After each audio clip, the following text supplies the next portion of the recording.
Ahí estamos. Sí, después de analizar verticalmente el comportamiento de la empresa por un periodo y después de ver que horizontalmente, o sea, a través del tiempo se puede analizar también el comportamiento de una organización. Bueno, aquí entra en juego, chicos, un concepto súper importante que sí, tiene que ver con el tema de pronósticos. El punto que hace evolucionar a las finanzas, chicos, el momento que revoluciona el área financiera y se vuelve muy popular, chicos, es el momento en el que el análisis financiero se utiliza y se va a implementar, chicos, para la compra de acciones. Ajá. Debemos de recordar que pues en el mundo han existido diferentes tipos de mercados, pero los mercados más importantes pues siempre han sido los financieros. Digo, solo por mencionar un ejemplo de cada uno, ¿no? Si nosotros vamos a la central de abastos o vamos al mercado del Sonora, ajá, pues vamos a encontrar un gran mercado de materias primas, ajá, de bienes. Pero naturalmente, chicos, no es lo mismo ir a comprar carne que ir a comprar mariscos o que ir a comprar vegetales, ¿no? Y creo que alguna vez, por lo menos una vez hemos visto un mercado de esa magnitud, ¿no? Son mercados gigantescos, hay transacciones a todas horas, a todos momentos. Y la característica fundamental de esos mercados, chicos, es que esos mercados están abiertos al público en general, ¿no? Puede asistir el que quiera, ¿no? El, este, la persona que tiene algo para intercambiar, algo para vender, algo para, sí, generar un beneficio, asiste a los mercados y vende, ¿no? Conlleva la compra de bienes y servicios. Bueno, pero ahora pensemos, chicos, pensemos lo siguiente. Las empresas no todo el tiempo han sido negocios chiquitos, ni han sido negocios locales, como se les pudiera llamar, chicos, sino que los negocios a través de la historia nos han demostrado algo, que los negocios perduran y que se expanden a diferentes espacios geográficos. Entonces, esa expansión y mejor dicho, esa ampliación de las actividades empresariales, chicos, llevó a un tema fundamental, ¿no? ¿Cómo, cómo mi empresa puede prosperar? ¿Cómo puede crecer? ¿Y cómo hago esa expansión? Y es ahí donde empiezan a aparecer los banqueros y es donde empiezan a aparecer las instituciones que hoy le llamamos tributarias e instituciones financieras, chicos. Y por ende, lo que empieza a nacer, a surgir, es la administración de empresas. Y junto con ella, la contabilidad. Ujú. Nada más por hacer un pequeño paréntesis, recordemos que el libro de Luca Pacioli se crea, eh, se, se, se escribe porque Luca Pacioli entrega el libro a un rey y le dice en ese libro, te voy a regalar este libro de matemáticas y un capítulo lo dediqué a la contabilidad. El libro, chicos, que Luca Pacioli escribe sobre geometría, pero un capítulo dedicado lo señaló a la ordenanza de los libros, que Luca Pacioli lo ve como una rama fundamental para que el príncipe pudiera tener un correcto orden y gestión de su imperio. Y se lo regala. No recuerdo ahorita el nombre, les mentiría, pero le entrega ese libro y es gracias a ese escrito que perduró por muchos años que hoy le decimos a Luca Pacioli el padre de la contabilidad, que realmente no es el padre de la contabilidad, fue el difusor de la contabilidad. La contabilidad por partida doble ya existía, pero regresando y para no desviarme del tema hacia un tema tan histórico, que es importante, pero no es el núcleo de esto. El punto aquí es que los libros se vuelven el orden principal de los negocios, el tributo. Para eso se lo regala Luca Pacioli. Y entonces, chicos, el siglo XV y el siglo XVI de la humanidad está marcado por el descubrimiento de América y pues obviamente por el tema de la ruta de la seda y de las Indias y de las Chinas y de muchas rutas de expansión comercial. Entonces, la gran coincidencia en todo esto es que los libros contables, que hoy en día sabemos que también son libros financieros, pues han transitado por el mundo a partir de qué? De la expansión del comercio, chicos. Y ustedes dirán, ¿esto qué tiene que ver? Bueno, en esa expansión mercantil, en esa expansión de grandes negocios y grandes emperadores, chicos, lo que nace es el financiamiento. Oye, ¿cómo pretendo llevar estas pieles a otro continente sin que me roben, sin que me defrauden, sin que me engañen con los precios en los que las están vendiendo? Entonces todo queda sentado por escrito, chicos. Todo queda por escrito, por escrito, por escrito.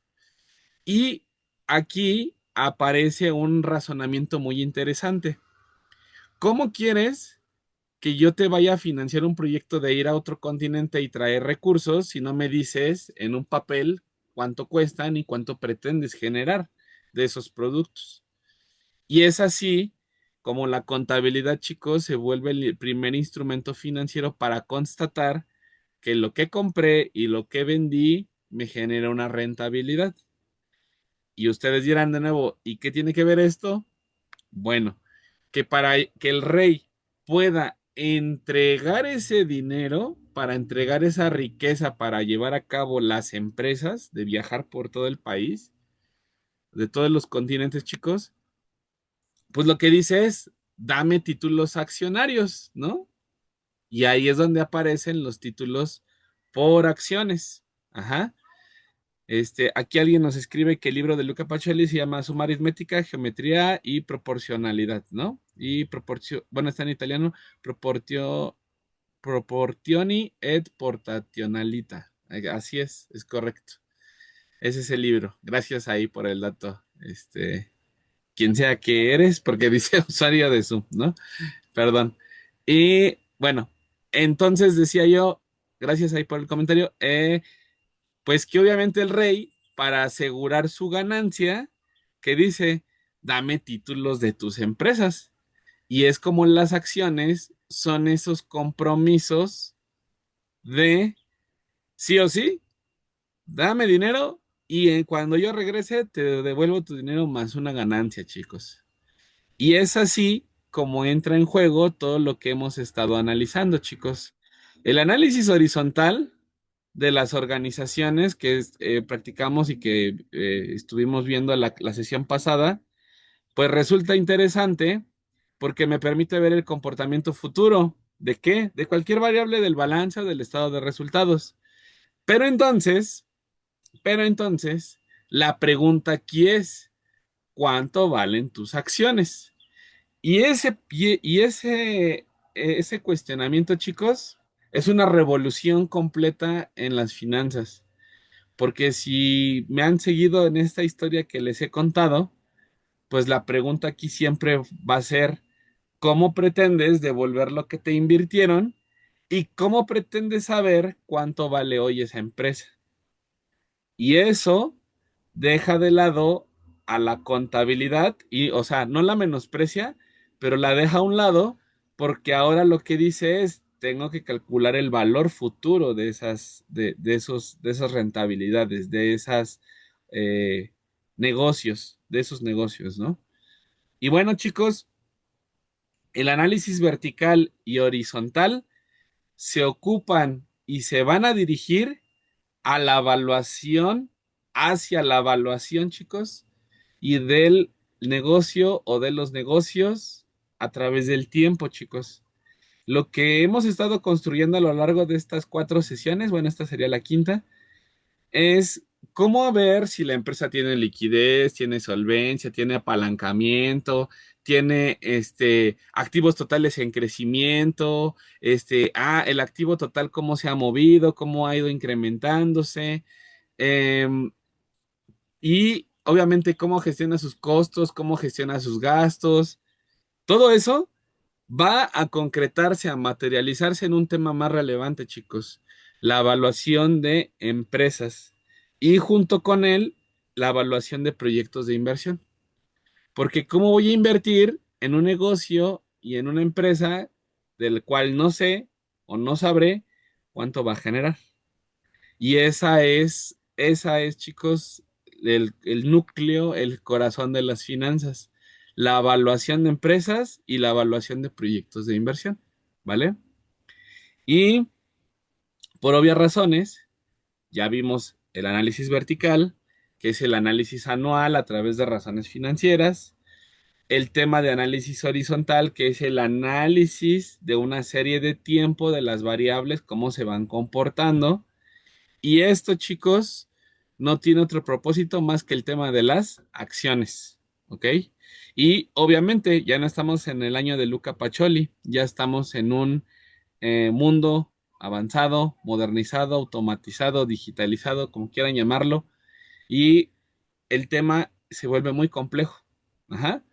Y el objetivo de esta sesión, claro, es mostrarles lo que van a necesitar para afrontar sus próximas materias de finanzas y también que tengan una noción de cómo hace match todo este puzzle de piececitas que fuimos, poco a poco, que fuimos armando en el transcurso de este pequeño curso, ¿no?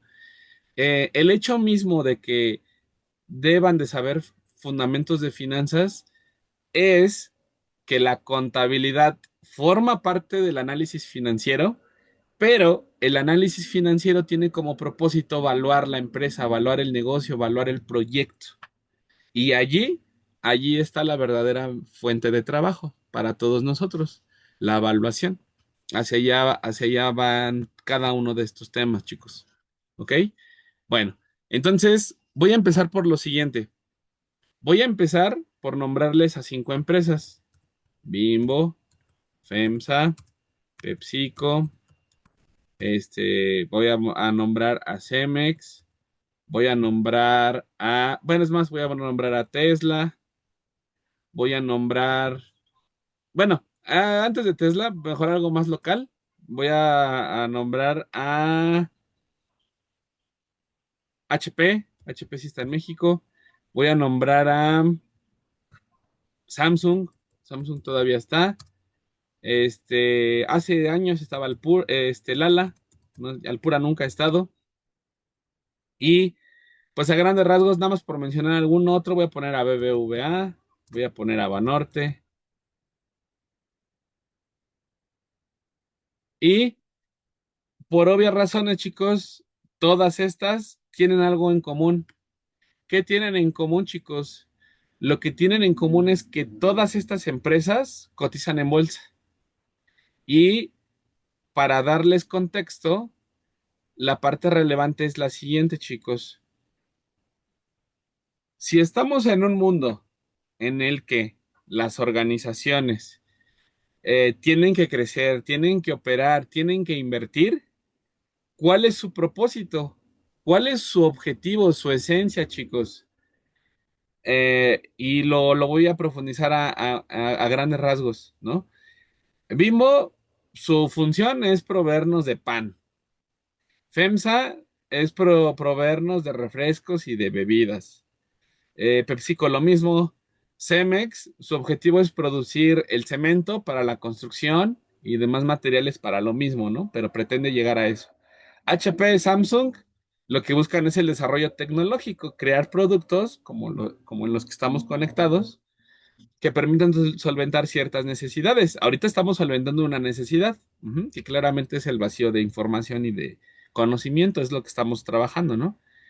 Lala, pues va a proveer de bienes, de productos lácteos. BBVA y Banorte, pues de servicios financieros. Pero todas tienen una meta en común, chicos. ¿Cuál es esa meta? La meta es la maximización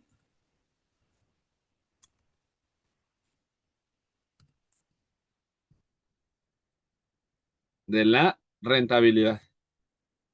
Y sí, chicos, esto no es otra cosa. El hecho mismo de maximizar la rentabilidad no es otra cosa más que obtener grandes utilidades y por consiguiente, chicos, pues grandes dividendos. Naturalmente, las empresas pueden estar, vamos a decirlo así, alejadas unas de otras, ¿no? O sea, yo no veo a Bimbo queriéndole decir a Samsung, oye, yo te quiero ganar, ¿no? Cuando dices, oye, pues espérate, para empezar, vendemos cosas distintas, no nos dedicamos a lo mismo, no te confundas, ¿no? Pero por otro lado, pues, ¿qué buscan cada una de estas empresas? Lo mismo.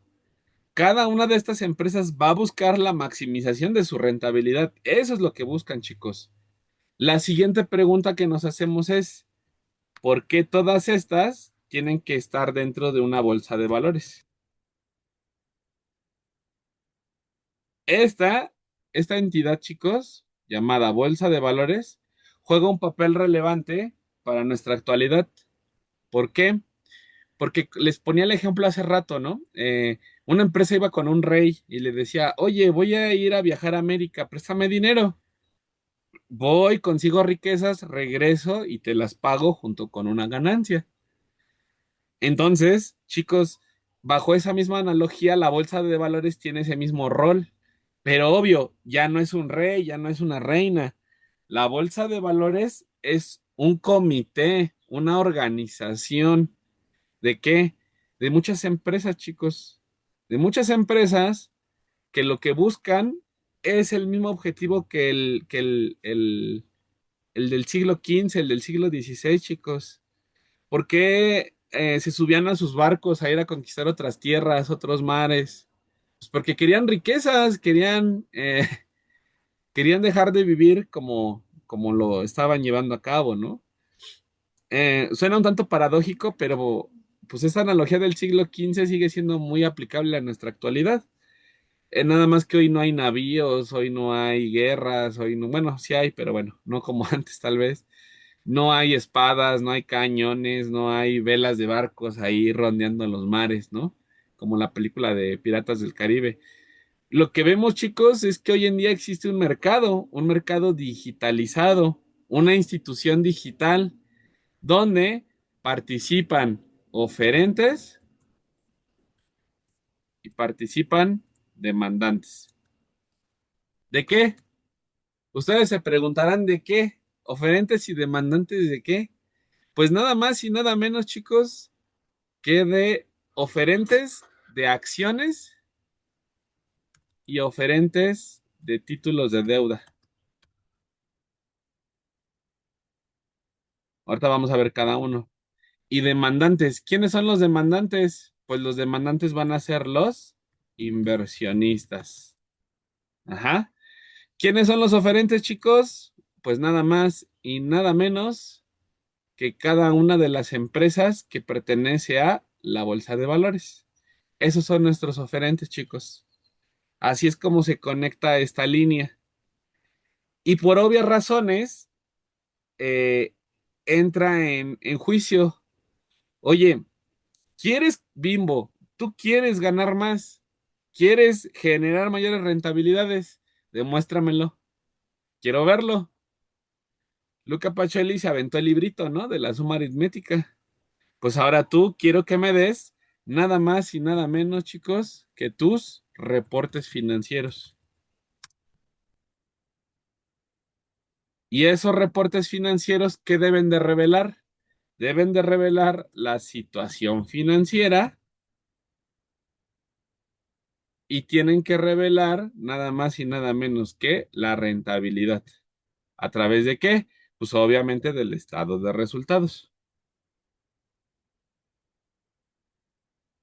Y por obvias razones, todo esto de la situación financiera y los reportes financieros se termina concretando en una última palabra, chicos. Dividendos. Ahí aterriza todo, chicos. Todo aterriza ahí. Y bueno, entonces el objetivo del día de hoy es ver cómo llegamos a esa parte de los dividendos, ¿verdad? Pero los temas que de forma transversal abarcan todo esto que están viendo en pantalla, chicos, acerca de la bolsa de valores, las empresas y los inversionistas, Nada más y nada menos que se mide, tiene un proceso de medición y esa medición se va a realizar a través de dos técnicas financieras muy, muy importantes, chicos. Primero, el WAC y luego el CAPM, ¿ok? Estos dos grandes temas es el núcleo, es el motor, son los motores de que hoy en día los dividendos y la evaluación de empresas tenga una coherencia, una estructura, una lógica, chicos. Y bueno, eso es lo que hoy nos toca abordar, porque son temas muy relevantes para sus próximas materias. Ujú. Porque no es que el balance no importe, no es que el estado de resultados sea un estado financiero obsoleto. No, chicos, es que la WAC y el modelo CAPM terminan por ser medidas cuantitativas que se apoyan, escuchen esto, se apoyan de la información financiera, pero su objetivo es proveer de información a los oferentes y a los demandantes de las bolsas de valores. Ese es su objetivo. Y son dos grandes campos, chicos, muy, muy, muy útiles en la era moderna. ¿Para qué? Pues para poder entender más qué son las finanzas, porque sin estos dos conceptos, chicos, no sabríamos y no tendríamos una certeza de qué, a qué se le da cobertura cuando hablamos de WAC, a qué se le da cobertura cuando hablamos de CAPM, ¿ok? Bueno, entonces, dada esta introducción, vamos a empezar con lo principal, ¿no? Que es el WAC. Voy a detener tantito pantalla y en un segundo voy a ver si ya se generó aquí la presentación. Un segundo. Sí, sí se generó. Bueno, vamos a empezar acá. Es que la dejé procesando mientras hacía la introducción y procedemos aquí a ver la presentación. Me avisan si ya la pueden ver, chicos. ¿Sí? Sí, profe. Vale, excelente. Entonces, chicos, con esta presentación vamos a desarrollar dos grandes temas, que es el WAC y el modelo CAPM. El modelo, la ecuación de Amada es, bueno, es una derivación. Ahorita se las voy a mostrar, pero bueno, viene agregado con el tema, ¿no? Lo que quiero es que hoy quede más preciso el WAC y el CAPM. Pero bueno, ahorita verán que no es tan complejo como parece. Ok, chicos, ¿cuál es el desafío? ¿A qué nos enfrentamos cuando hablamos nada más y nada menos que de evaluar un negocio o una inversión? Pues nos enfrentamos a nada más y nada menos que la evaluación de flujos de efectivo. Y si ustedes recordarán, la clase pasada, lo que trabajamos fue la proyección de esos flujos de efectivo. ¿Por qué? Porque yo ya estaba trabajando con información histórica. ¿Se acuerdan que les dije? Es que vamos a trabajar con 5 o 6 años o con 3 años para ver cómo ha ido comportándose la estructura de los activos, ¿no? El activo cómo ha ido evolucionando. Bueno, por lo tanto, el análisis horizontal terminaba con dos temas fundamentales: la proyección de estados financieros a través de pronósticos, y les mostré dos. Les mostré la de tasa de crecimiento en ventas y el de la media, perdón, el promedio móvil. Esos fueron los dos que vimos. Y les dije, podemos concertar más o menos con estas medidas matemáticas, pues obviamente cómo va a crecer la variable. Ok, ese modelaje, pues era muy elemental, era muy básico, porque aquí lo interesante es decir, ¿puedo realmente adivinar las ventas que voy a tener? ¿Realmente la variable podrá crecer a esa tasa? Y bueno, algo en la vida real es que los negocios no se confían de medidas matemáticas 100%, chicos. También hacen estudios de mercado, también hacen proyecciones de su demanda. Ajá. Y por lo tanto, no todo en la vida se trata de puras herramientas matemáticas. También hay que hacerlo a través de la estimación de flujos de efectivo con otros mecanismos como son estos, las encuestas, ir a promocionar mi producto en alguna región, ¿no? Y ver cuánto dinero puedo generar o ingresar. Y los estudios de mercadotecnia, pues también van a ayudar para todo esto, ¿no? Bueno. Por lo tanto, chicos, esa estimación de flujos de efectivo, la complejidad que tiene es su reconocimiento a su valor presente.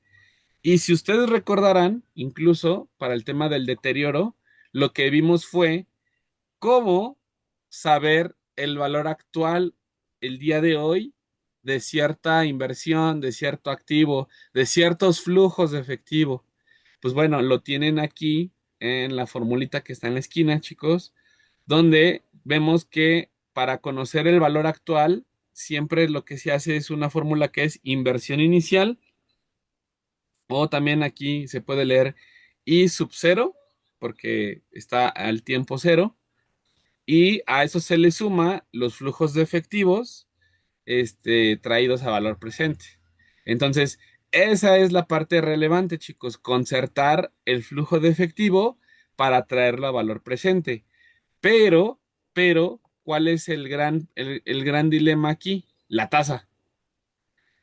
La tasa de interés, chicos, cobra una vital relevancia cuando tú quieres saber el valor del dinero en el tiempo. ¿Por qué, chicos?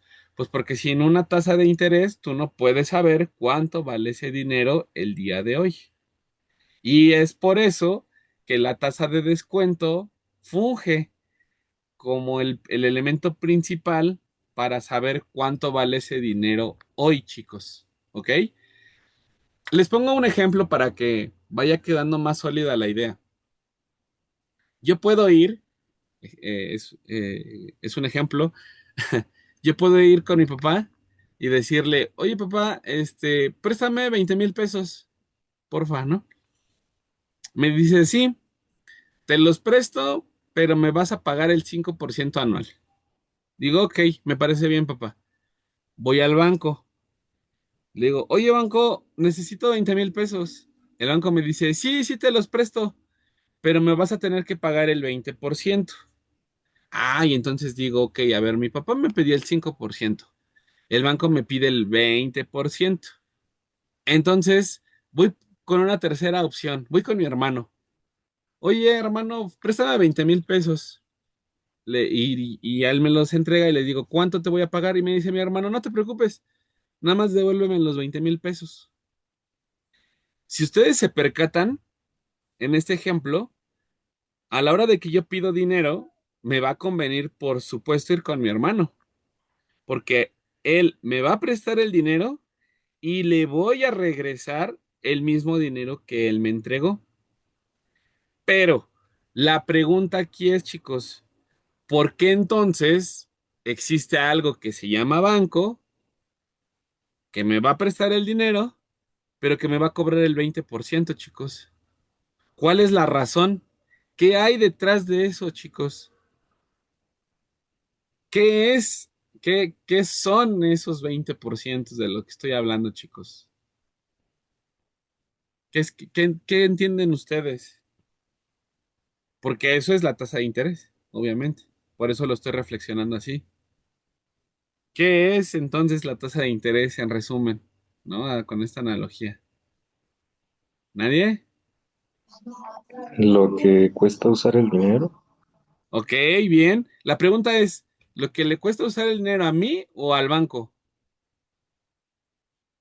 A ti, ¿no? O sea, el que está pidiendo el dinero. Ok. Y por lo tanto, la pregunta aquí es, eh, ¿podría yo aceptarle el dinero al banco y decirle, ok, préstamelo? Si se lo acepto, yo ya tengo la percepción y la plena certeza de que voy a terminar, ¿qué? ¿Cuál es el futuro? ¿Cuál es el final de la historia? Que de esos veinte De mil que pesos, Ajá, adelante, Brian. pagas más de lo que pediste. Exacto, muy bien. Entonces, chicos, si lo ven bajo este mismo enfoque, la tasa de interés es el dinero que le estoy reponiendo al banco o que le estoy entregando al banco porque el banco no pudo usar esos 20,000 pesos. Sin embargo, mi hermano me presta los 20,000 pesos, pero él no me pide nada a cambio. Él me dice, no te preocupes, dame el dinero que te estoy prestando, no quiero más dinero. Entonces, la tasa de interés realmente está reflejando un efecto real en las economías, chicos. ¿Cuál es? Pues el costo de no poder o de no tener el dinero y disponer de él, chicos. Eso es la tasa de interés. Obvio, entre mi padre y el banco, pues el que más pesa o el que más va a pesar, pues va a ser la del banco, ¿no? El banco me pide el 20%, dice, espérate, es mucho dinero. Mi papá me pide solo el 5%, pues, ok, es considerablemente mejor para mí desembolsar menos dinero. Y muy bien, Gael escribió algo importante en el chat. Viene la parte fundamental del por qué. ¿Por qué el banco me va a prestar al 20? Y Gael ya lo escribió, por el riesgo. Chicos, a la hora de que analizamos una empresa o una organización, no se nos debe de olvidar nunca que las empresas pueden fallar. ¿Cuántos navegantes no fueron a pedirle dinero prestado al rey español, de Castilla, dice la historia, ¿no? Por eso hablamos castellano. Al rey de Castilla, a la reina de Castillas, dinero para cruzar e ir a descubrir América, y algunos no lo lograron, ¿no? Se hundieron, se perdieron. O como la famosa historia ya de Hernán Cortés, se quedaron y ya no querían regresar a España, ¿no? Porque chicos, a la hora de otorgar dinero, a la hora de pedir dinero, hay un riesgo, ¿sí? Todos estamos expuestos a altos riesgos, a muchos riesgos, y todo eso se concreta en otra palabra, chicos, que pueda existir la inmaterialidad del proyecto, que no se lleve a cabo, que no exista ese elemento en nuestra realidad. Miren, suena muy filosófico esto que voy a decir, pero yo me imagino, y también es una imaginación mía, que cuando la reina de Castillas le da el dinero a Cristóbal Colón, pues obvio que ella dice, pues lo veo convencido, pero al ser muy religiosos dijeron, ok, pues, pues dale, ¿no? Confiamos en ti, en Dios, de que vas a llegar y que vas a descubrir tierras nuevas, ¿no? Y chicos, pues prácticamente fue un acto de fe. Y en ese acto de fe, o sea, llámenme religioso o no religioso, pero esa fe, pues es la experiencia del ser humano, chicos, en imaginar futuros mejores. Y es el motivo fundamental por el cual el ser humano se mueve. El ser humano toma decisiones, toma acciones porque sabe que va a mejorar, que va a cambiar su situación. Entonces, mientras no se tenga la certeza de que eso va a ocurrir, a eso se le llama riesgo. Algo va a pasar, bueno o malo, pero algo va a pasar. Eso, ese fenómeno, esa incertidumbre, se cuantifica, chicos, dentro de la tasa de interés. Cuando la tasa de interés es muy alta, es porque la incertidumbre es muy alta. Y cuando la incertidumbre es muy baja, la tasa de interés es inexistente. Por eso mi hermano me presta el dinero sin pedirme nada a cambio, porque mi hermano tiene la certeza de que le voy a pagar. Pero el banco dice, oye, ¿y si se me va a fugar? Pues mejor que me pague una tasa de interés rápido para que recupere el mayor dinero posible. Esa es la relación cuantitativa de una variable cualitativa. Capacidad de pago o no capacidad de pago, liquidez o sin liquidez, con solvencia o sin solvencia. ¿Eso qué va a mover? Las tasas de interés, chicos. ¿Ok? Y eso es fundamental que lo tengan en mente de ahora en adelante para todas sus materias de finanzas, porque es el razonamiento que hay detrás de los propios instrumentos financieros derivados que van a ver hasta octavo semestre. pero ese es el fundamento que existe en ellos, la incertidumbre, chicos, ¿vale?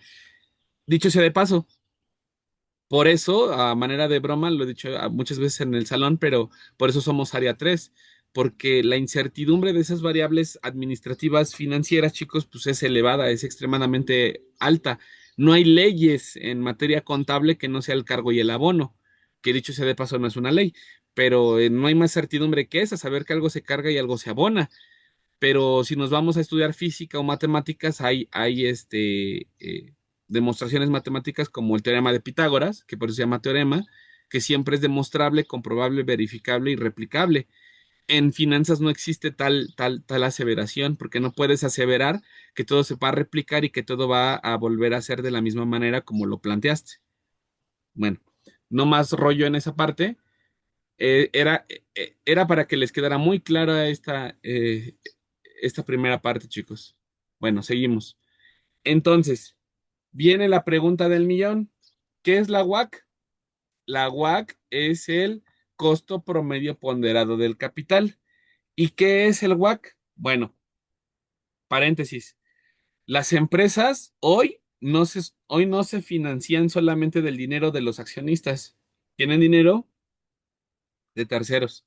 Entonces, el dinero de terceros y el dinero de los accionistas juntos se mezclan y debemos de saber cuál es nuestra tasa WAC, que es el costo promedio ponderado del capital, que es la tasa de retorno que va a satisfacer o bueno, que debería de satisfacer a los financiadores y por ende también es el punto de equilibrio en el que exigen los accionistas y lo que los acreedores piensan cobrar. Es una tasa doble, chicos, es una tasa que tiene doble perspectiva, una perspectiva de capital y una perspectiva de deuda. Ajá. Pueden observar en la fórmula que está abajo, W por K, que no es otra cosa que el peso por su costo del capital. O sea, los accionistas piden un rendimiento. Bueno, la deuda va a pedir otro rendimiento, por eso está así. La fórmula se parece al inicio. Ahora es WD por KD. ¿Por qué? Pues porque es la misma ponderación. Recordemos que se hace una ponderación y a esto se le quitan los impuestos, chicos. ¿Por qué? Porque los intereses están libres de impuestos. Ajá. Ahorita voy a profundizar más en este cálculo, no se preocupen, pero quiero que sepan que esa tasa de interés a la cual me van a prestar o puedo pagar a los accionistas se mide a través de la WAC, ¿vale? Seguimos. Y aquí tenemos una representación un tanto simbólica, exageradamente cibernética, de lo que es el costo de capital. Y aquí les hago hincapié en otra cosa, chicos. Los títulos de deuda no se evalúan a nivel mercado. Lo repito otra vez porque esto es importante. Los títulos de deuda son promesas de pago. El ejemplo más simple de una promesa de pago que sea un título de deuda, chicos, pues es un pagaré. Un pagaré es un documento que le firmo a otra persona para decirle, oye, préstame el dinero y en 10 días te pago. Te firmo este papelito para que quede en firme el préstamo. Ah, ok, excelente. ¿A qué tasa?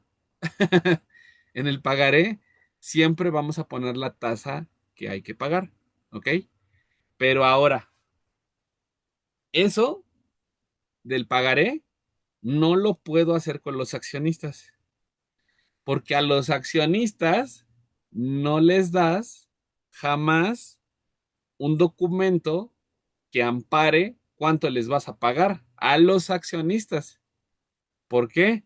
Pues porque los accionistas dicen, oye, mano, pues yo lo que estoy esperando son utilidades. Yo no quiero que me firmes un documento, yo quiero que me pagues mi dinero con base en las ganancias de la empresa. Entonces, ¿qué sucede? ¿O qué proceso hay de por medio? Chicos, el modelo CAPM se crea porque los accionistas tienen que medir su rendimiento no por un documento. sino por un rendimiento en el mercado, chicos. Suena ahorita muy abstracto, ahorita lo vamos a bajar al Excel para que ustedes lo vean, pero, pero, lamentablemente, pues es un cálculo abstracto, chicos. Algo que no se les debe de olvidar es que el modelo CAPM es un estimador. Nunca de los nunca tiene la certeza de cuál va a ser el rendimiento real de la empresa, pero lo estima. Entonces, cuando vean este tema en su próxima clase de finanzas, recuerden, el CAPM estima el valor futuro. Únicamente lo va a estimar, no tiene la respuesta absoluta. Y ahorita vamos a ver cada uno de sus componentes, pero tiene tres elementos. Tiene la tasa libre de riesgo, que se le va a sumar a la multiplicación de la beta por la prima de riesgo o el rendimiento del mercado. Entonces, ahorita lo vamos a ver con más calmita, pero se los presento. ¿Esto por qué es importante, chicos? Porque sin el modelo CAPM no podríamos saber cuánto nos cuesta el financiamiento por los accionistas. Eh, a ver, voy a poner otro ejemplo para que quede también más en firme. Yo abro mi empresa junto con mi hermano.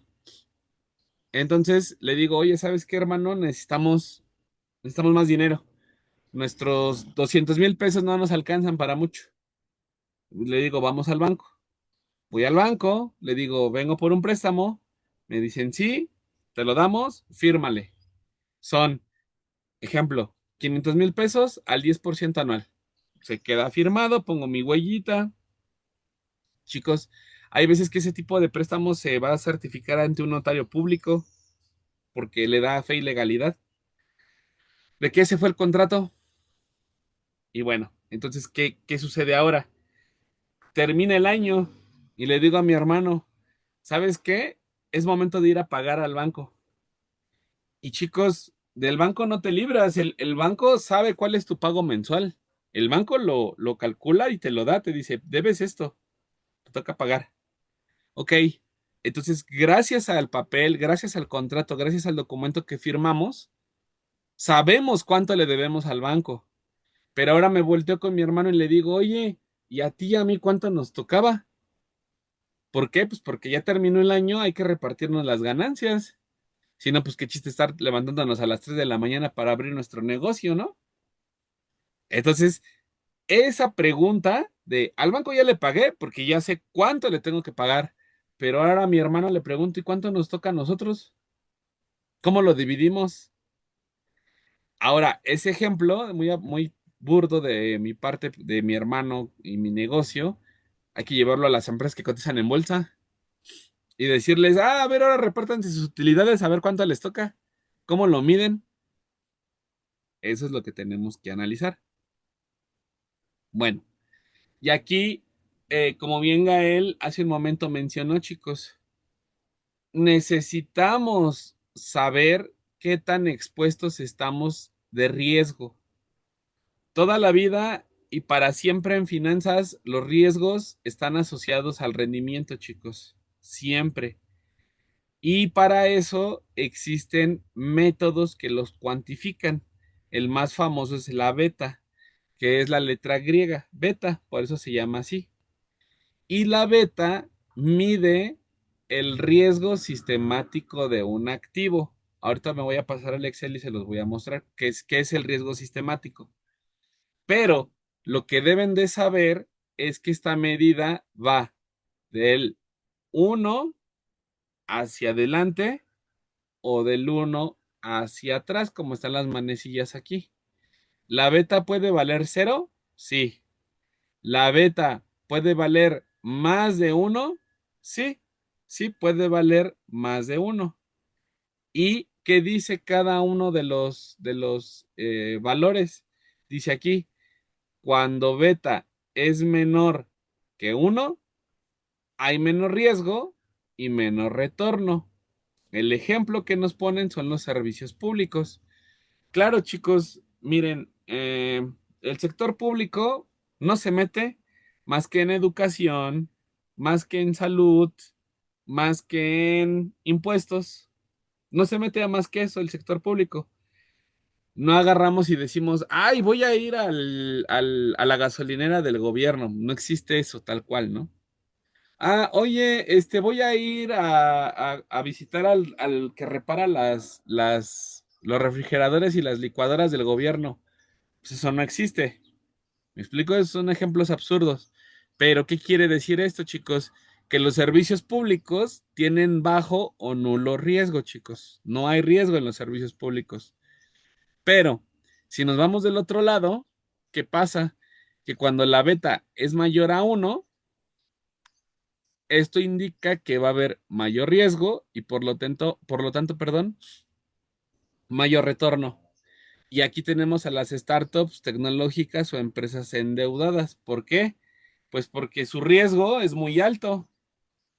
Una empresa que diga, ah, pues mira, voy a desarrollar una app para aprender contabilidad. Pues chicos, puede fallar. Se quedó en buenas intenciones, ¿no? De, ay, quiero hacer una aplicación para que todos aprendan contabilidad. Sí, ¿sabes programar? Oye, lo vas a desarrollar, pero te lo van a pagar. Oye, ¿no necesitas de sponsors para que tu aplicación jale?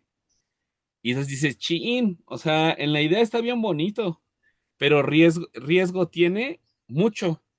Puede ser que mi aplicación pase desapercibida y nadie la use. Tan fácil como eso, ¿no? Entonces, la beta mide el riesgo dentro de las finanzas, chicos. Bueno, entonces, aquí aparece el concepto de apalancamiento y desapalancamiento, ¿vale? Denme un segundo, voy a tomar rápido un vaso de agua y regreso para seguir leyendo esta parte. Denme un segundo.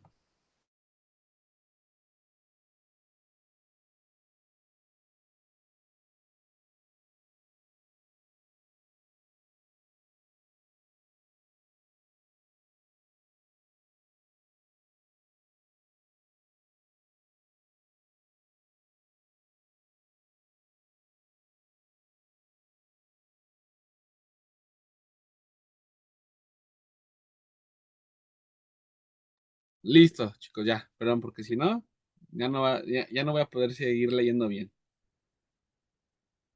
Bueno, seguimos. Eh, Chicos, el concepto de apalancamiento y desapalancamiento es muy usado en finanzas. Cuando lo escuchen, significa que la empresa está endeudada o desendeudada. Entonces, repito esto, ¿cómo se mide? Con la beta. La beta me indica cuánto dinero estoy endeudado y cuánto dinero o en qué proporción, perdón, no estoy endeudado. Entonces, la beta mide eso. Cuando la beta es muy alta, es una beta apalancada. Y cuando la beta es baja, pues, se le conoce como beta desapalancada. Y ahí tenemos ejemplos. Un ejemplo de una beta apalancada es el riesgo de las acciones. Y una beta desapalancada es que el riesgo es meramente de los activos. ¿Por qué? Pues porque no le debo a nadie en la desapalancada, perdón. Eh, Chicos, entre más endeudado estés, el apalancamiento es más alto y es natural. Hoy puedo ir a pedir un préstamo y mañana otro y pasado mañana otro y dices, oye, todo lo que estás recibiendo ahorita lo debes al futuro, ¿no? A ver, págalo. Y eso va a ser difícil. Entonces, concertar bien la deuda es fundamental dentro de una organización, ¿ok? Bueno. Ahora bien, chicos, eh, el CAPM mide eso. El CAPM me permite ver si un negocio es altamente apalancado o está desapalancado. ¿Por qué? Porque usa la beta. La beta mide ese nivel de riesgo. Ahorita lo vamos a ver. Esa es la ecuación de Amada, el que, pues bueno, mide el riesgo puro. ¿Por qué? Porque recordemos que hay empresas que no piden dinero a los mercados, sino que nada más es el dinero de ellos, ¿no? Entonces es una ecuación muy pequeña proviene del economista Robert Amada y que pues bueno, es una forma de medir el riesgo, pero bueno, La verdad es que no es una medida, no es una medida tan confiable, sino que está dentro del argot financiero. Si algún día la ven, pues bueno, ¿qué mide la ecuación de Amada? Pues lo que mide es el riesgo sistemático, pero del dinero propio de la organización. Entonces es una ecuación más sencilla, más pequeñita. Ahorita en el Excel les va a quedar un poquito más claro. Ahorita regresamos a esta. Y obvio, chicos, jamás de los jamases va a ser lo mismo dinero propio que dinero pedido a los bancos, chicos. Aquí con esta ilustración pueden ver que cuando la empresa pide dinero a sus accionistas, pues el dinero se va directo a sus accionistas, no hay tema alguno. La empresa dice, tú me diste el dinero, yo te lo regreso, te lo voy a compensar vía dividendos. Pero ¿qué pasa cuando el dinero viene de los bancos? Pues bueno, lo que pasa, chicos, es que aparece el llamado escudo fiscal. Eh, Suena muy de tiburón esto que voy a decir, pero uno de los grandes paradigmas que rige las finanzas, chicos, es que se ponga el riesgo del dinero ajeno, no el tuyo. Y ustedes pensarán, ¿y esto cómo se aplica? Bueno, pues, no es lo mismo que yo agarre y diga, voy a vender mi casa para echar a andar un negocio. Sí, y si el negocio falla, ya me quedé sin casa, ¿no? Ya vendí el dinero, ya vendí la casa que tenía para vivir. Entonces, ¿qué pasa? Que los bancos pueden prestarme ese dinero. Y lo curioso es que si me va mal, pues los bancos sí, puede ser que me embarguen, no digo que no, pero puedo renegociar con ellos. Puedo decirles, oye, pues no seas mala onda, pues te debía 2 años, pues déjame pagarte a 4 años y cambiamos los pagos. ¿Qué termina ocurriendo, chicos? Pues que todo el mundo empieza a pedir dinero prestado a los bancos. No es casualidad, pregúntense esto, que los mejores bancos sean españoles o sean ingleses, inclusive norteamericanos. ¿Realmente tenemos bancos mexicanos? No, chicos, no hay. No hay bancos mexicanos. Antes, Banamex se hacía llamar el Banco de México porque decía que era un banco 100% mexicano. Hoy no es así. Lo compró City Banamex, un español. Bueno, City, perdón. Y hasta le cambió el nombre. Le llamó City Banamex. Y ya no es un banco mexicano, ¿no? Entonces, ojo con eso, chicos. Y ahora, los financieros le encontraron algo positivo a todo esto. ¿Qué? Pues que si te endeudas con el banco, pues los intereses que pagues son deducibles de impuestos. Y esto es real, chicos. Si ustedes leen la ley del ISR, para las personas morales, las grandes empresas, los intereses son deducibles de impuestos. Puedes deducir el ISR y el IVA generado por los intereses. Y eso es muy bueno, ¿sí?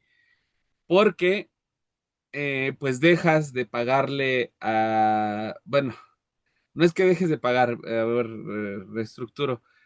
Como es deducible el interés, el banco dice, oye, pues las empresas mexicanas necesitan crecer, necesitan dinero, pues que pidan prestado y les dejamos deducir el interés. Por eso la fórmula aquí dice ahorro tributario, porque a la hora de pagar los intereses tienes un ahorro de ISR por ese préstamo. Entonces la ley del ISR te deja deducir los intereses por préstamos que tú pidas. Y eso lo vuelve atractivo a cualquier empresario, porque dices, ay, pues mira, voy a Bancoppel y saco 20,000 pesos. De todos modos, los intereses el SAT me los va a devolver. Y eso termina ocurriendo, chicos. El SAT devuelve los intereses de las empresas que se endeudan, ¿vale? Bueno, aquí tenemos un caso de estudio, chicos. Las concesiones viales en México. ¿Por qué? Pues porque el segundo piso y las carreteras son concesiones viales. Aquí un ejemplo dice el libramiento de Celaya, en el estado de ¿qué? De Guanajuato. El sector es infraestructura vial. Y el modelo contractual bajo el que se está negociando, chicos, pues es público-privado. ¿Por qué? Porque recuerden que los mares, las carreteras, las tierras son de propiedad nacional, nunca se pueden comprar al 100%, ¿verdad? Entonces, tengan en cuenta eso. Eh, buena pregunta, Alexa.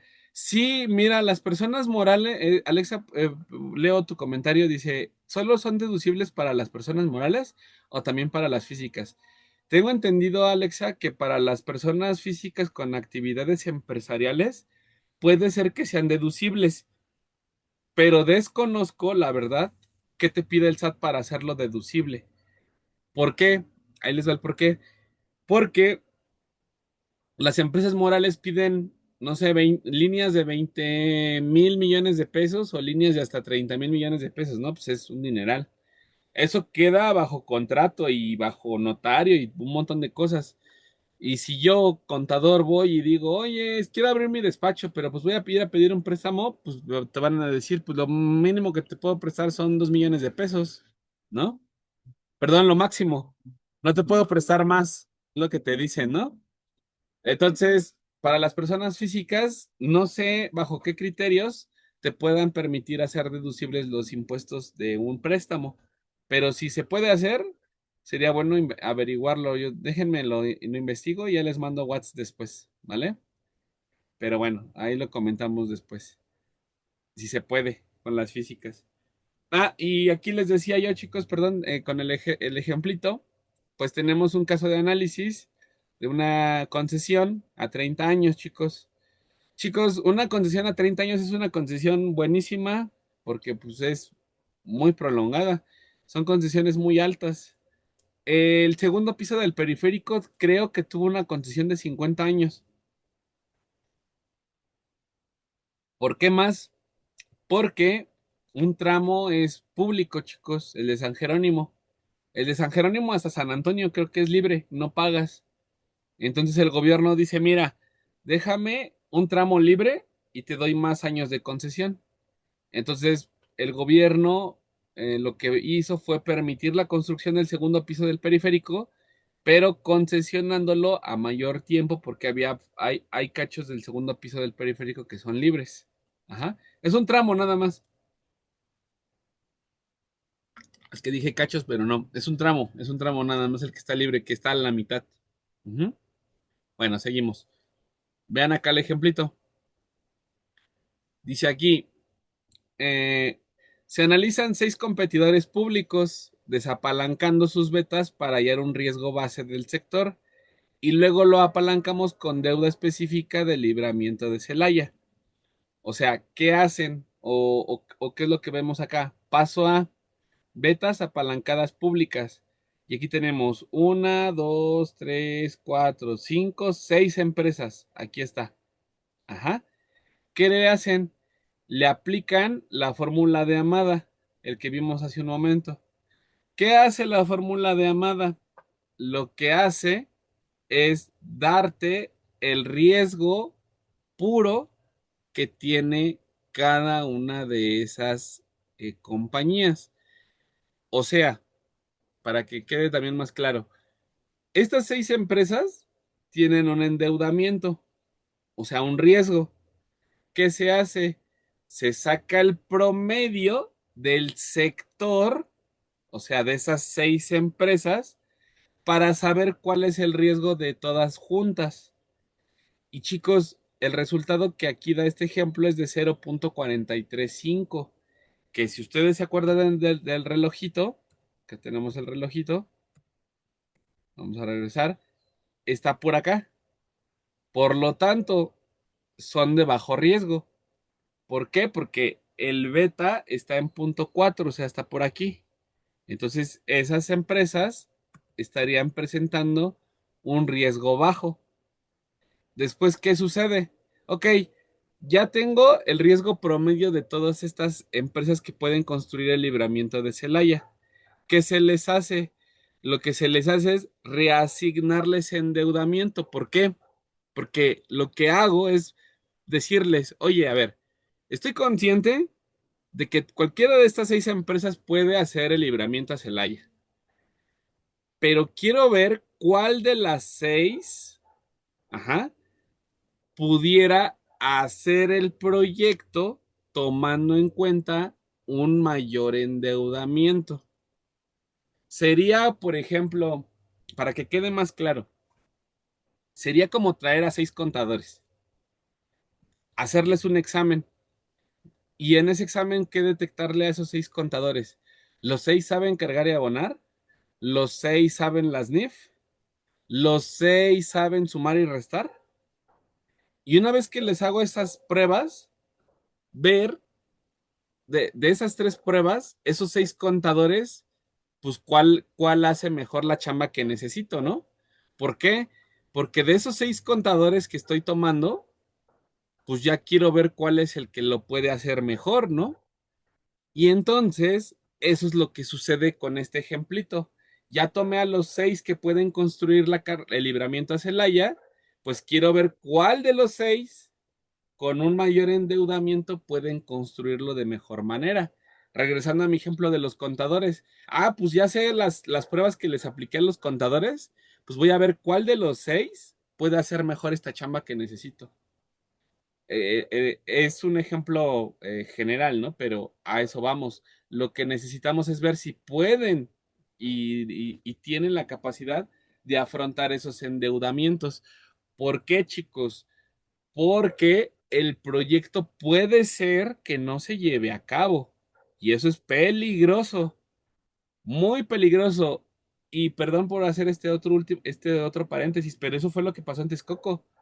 Cuando se cancela el aeropuerto, los debates que se vivieron, las noticias que salieron, los reality shows que hubo, fueron impresionantes, chicos, porque todo el mundo evaluaba cómo era posible que un aeropuerto no se fuera a construir. Un aeropuerto, chicos. Dicho sea de paso, uno de los aeropuertos más importantes que iban a existir sobre Latinoamérica, que ya no se llevó a cabo. Tenemos el AIFA, esa fue otra cosa. Pero eso es lo que busca esta medida, ver si se puede concretar o no el proyecto. Y aquí podemos ver, chicos, qué sucede en el paso 2. Dice, parametrizando a la economía mexicana. Insertamos la realidad macroeconómica de México en nuestro modelo para obtener los costos crudos de capital y deuda. ¿Por qué? Pues, ¿cómo voy a construir un libramiento a Celaya si no sé cuánto me cuesta endeudarme? Y eso se calcula vía deuda y vía CAPM, el tema de hoy. Entonces, sin esos dos elementos que vimos al inicio, no es posible ver el endeudamiento. ¿Qué podemos ver aquí en estas formulitas? Ahorita lo vamos a desarrollar en el Excel. Pero ¿qué quiero que tomen atención de esto, chicos? Que obviamente me sale más caro el endeudamiento vía bancos que vía interna, porque el CAPM, chicos, está midiendo el endeudamiento interno de la empresa. Entonces, a la empresa le va a costar 9.629%. Mientras que, mientras que, chicos, pedir dinero de bancos me va a salir en el 11.34 por 34.7%, chicos. En pocas palabras, siempre va a ser más costoso el dinero ajeno que el dinero propio. Ujú. ¿Se acuerdan que hace rato les puse el ejemplo de mi hermano, ¿no? Oye, hermano, pues vamos a pedirle dinero al banco. Y al banco vamos a saber cuánto pagarle, en qué momento pagarle, pero la pregunta es, oye, ¿y nosotros qué onda? ¿Cómo nos pagamos? La realidad es que siempre le terminamos, perdón, pagando más al banco que a nosotros mismos. ¿Por qué? Pues porque el banco impone sus condiciones, chicos. Al banco difícilmente le podemos regatear. Ujú. Bueno, hasta aquí, chicos. ¿Vamos bien la descripción de las diapositivas? ¿Se ha entendido todo? Ahorita no me estoy metiendo de fondo a las fórmulas, pero ¿se ha entendido? ¿Vamos bien? A cámara, levanta el pulgar. Gracias. Bueno, creo que fue la señal de que todo va bien. También Jimena ya levantó su pulgarcito ya ahí. Hoy en día ya están de moda los baloncitos, ¿no? Por lo del mundial. Pero ok. Este, entonces, chicos, conclusión, pues que se procede a calcular el WAC. ¿Con qué? Con lo que me cuesta endeudarme vía deuda y con lo que me cuesta endeudarme internamente. Y esto ya lo habíamos trabajado más o menos en clase, lo tengo presente, que al final la WAC me dice cuál es el costo total del financiamiento para el proyecto. Y aquí podemos ver, ajá, que la WAC de este proyecto es de 8.65%. ¿Por qué? Porque estamos obteniendo el endeudamiento vía deuda y el endeudamiento vía capital y con eso podemos concertar cuál es el WAC de la entidad sacando el costo ponderado, bueno, el costo promedio ponderado. Entonces, el costo promedio ponderado para este ejemplo es de 8.65. Vamos a continuar aquí con el ejemplito. Por lo tanto, chicos, ¿qué ocurre? Que hay que calcular, hay que estimar en qué momento empezamos a ganar. Y ustedes pueden ver aquí dos gráficas, ¿no? Una que está en horizontal y una que va ascendiendo. La gráfica que va en horizontal es el valor presente neto. Ajá. Necesito traer a valor presente los flujos de efectivo y ver en qué momento empiezo a ganar. Recuerden que el proceso en la vida real es este. Contrato a la empresa, construye el libramiento a Querétaro, o el tramo a Querétaro, o la vía a Querétaro, como quieran llamarlo. Pues la empresa dice, oye, la construí, ¿y en qué momento gano? ¿Cuándo veo mis ganancias retribuidas? Bueno, lo va a ver a través del tiempo. ¿Cómo? Pues trayendo a trayendo a valor presente los flujos de efectivo futuros. Y es así que lo puede calcular porque ya conozco la WAC. La WAC es de 8.65% para cada uno de los años, chicos. Ajá. Por eso el proyecto nos dice que sí es viable, sí, pero no a los 30 años, o no en el año 10 o en el año 5. Tu negocio es rentable a partir del año 19.05. A partir de ese momento, tu proyecto empieza a generar ganancias. ¿Por qué? Porque tus costos ya los cubriste. Los flujos que restan son pura ganancia. Así es como se ve en la gráfica, chicos.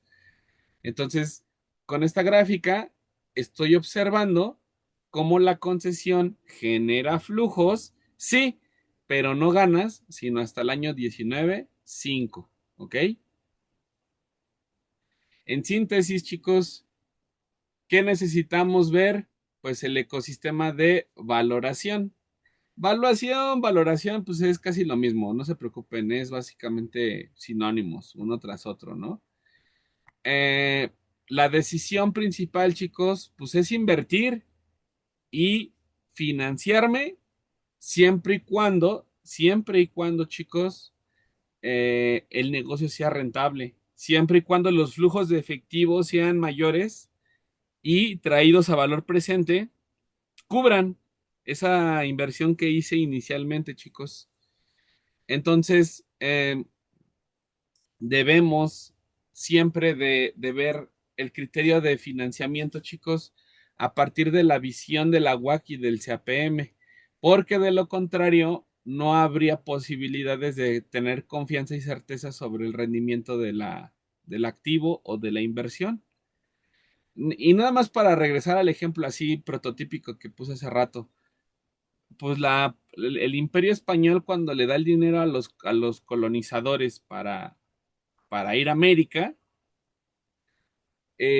era obvio, sin saber que existía el VPN y sin saber que existía la tasa WAC, pues que ellos decían, oye, te estoy dando 20 toneladas de oro, quiero 60 cuando regreses. Ajá. Quiero saber que mientras no esté usando el oro que te estoy dando perdón, a conquistar otras tierras, no me des el doble o el triple, eso no es ganancia para mí, ¿no? Entonces, creo que también, lo digo a manera de crítica, nos hemos puesto muy frikis en temas técnicos y en temas matemáticos, cuando la realidad es muy simple. En la realidad, si yo estoy esforzándome cada día más por obtener algo mejor, pues creo que lo logras cuando tu trabajo, tu esmero, tu esfuerzo te lo da, ¿no? O sea, quiero decir, para no cantinflear, ¿quieres más? ¿Quieres generar más? Esfuérzate más, ¿no? Aunque suene muy meritocrático, pero naturalmente tu esfuerzo el día de hoy está generando mayor plusvalía para el futuro.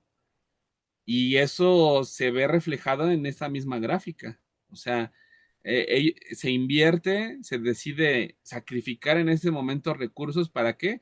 Para que en el futuro la rentabilidad supere a la inversión. Lo mismo ustedes, chicos, están estudiando para el día de mañana superar su rentabilidad. Y sin que exista VPN y sin que exista la UAC, ustedes están teniendo costos a la hora de generar esa mayor rentabilidad, chicos. Entonces, eh, a nivel técnico, ya regresando al tema, pues el VPN, la WAC y el CAPM sirven para encontrar esos elementos fundamentales de las finanzas. Necesitamos tener certeza, una, un buen grado de certeza de que el endeudamiento y los flujos de efectivo van a ser consistentes, chicos. Pero también, no les voy a mentir, creo que a veces los negocios y también nosotros a nivel personal, pues nos llegamos a veces a proyectar de más, ¿no? No digo que esté mal, o sea, es el hecho mismo de que tenemos puestas las esperanzas en un futuro mejor, que a veces desilusiona porque dices, oye, pues mi negocio yo lo planifiqué para que fuera rentable, no para que terminara pagando yo de mi bolsa las rentas, ¿no? O para que mis ventas se caigan y ya no tenga clientes o la imagen corporativa esté dañada. Y todo eso, chicos, va a ir mermando el modelaje financiero y el modelaje matemático, que nunca, nunca de los nunca tiene certeza absoluta de lo que va a ocurrir o de lo que está ocurriendo. Y bueno, nada más como conclusión de este apartado, chicos, eh, pues la estructura de el endeudamiento va a ser la forma que tome el riesgo, ¿no? Entre más dinero tenga prestado, pues más va a ser mi riesgo, ¿no? Mi endeudamiento. Y por ende, el WAC, pues me permite evaluar ese endeudamiento a través de factores macroeconómicos como el CAPM. Y por último, pues el VPN pues va a terminar siendo la medida matemática para demostrarme si voy bien o voy mal en el camino. ¿Y por qué voy bien o muy mal en el camino? Pues porque traes a valor presente los flujos de efectivo con la tasa de interés que estás evaluando. Ajá. Entonces, eh, el CAPM y el WAC, chicos, son fundamentales para ver estos planos sobre la creación o el desarrollo de ciertas inversiones o de ciertos negocios hacia el futuro. ¿Ok? Bueno, hasta aquí terminaba el rollo de la presentación. No sé si tienen alguna duda, algún comentario al respecto, chicos. ¿No? ¿Ninguno? ¿Vamos bien? Sí, profe. Va. Entonces, nos pasamos a lo bueno. Denme un segundo. Nada más dejen encuentro acá el documento.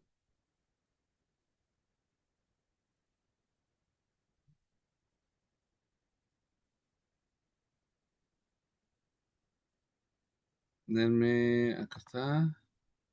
Ajá. Sí, acá está. Listo. Vamos a la parte cuantitativa. Vean esto ahora.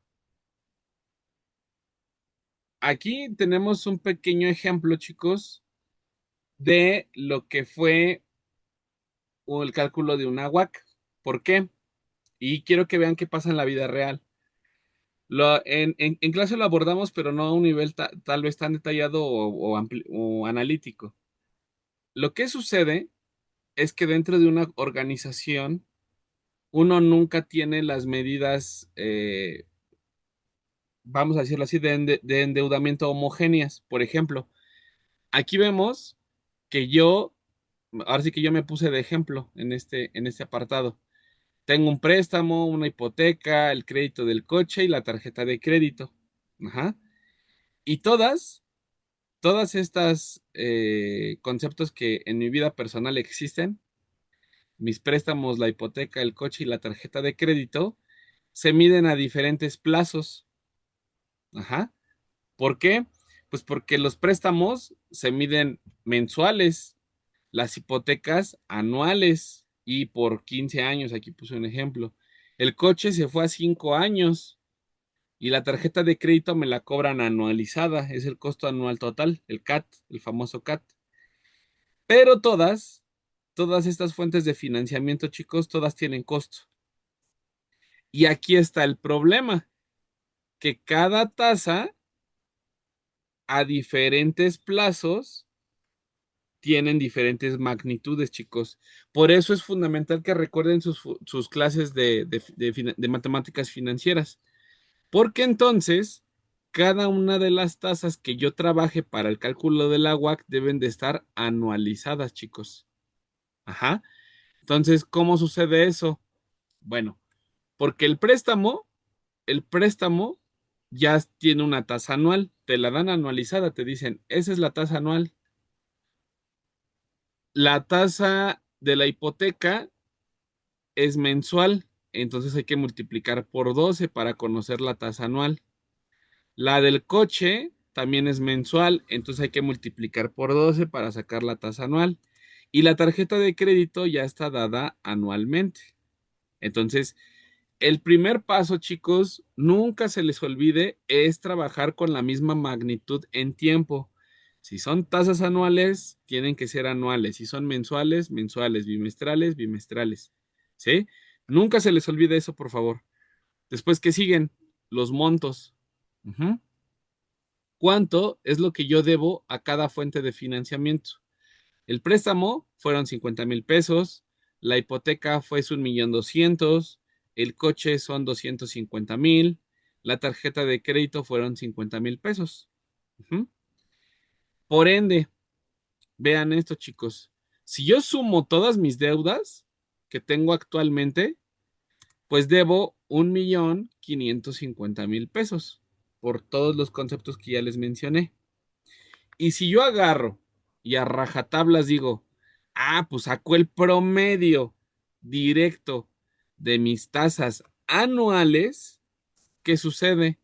Pues que yo debo el 21,75% en promedio al año de 1,150,000 pesos, que son 337,125 pesos. Conclusión, de ese 1,150,000 pesos, yo voy a pagar por todo el año en promedio 337,125 pesos. ¿Sí? Solo por un año. Un año, recordemos que cada uno tiene diferentes periodos. Hasta ese punto, ¿se entendió el ejemplo, chicos? ¿Se entendió lo que quise decir con esto?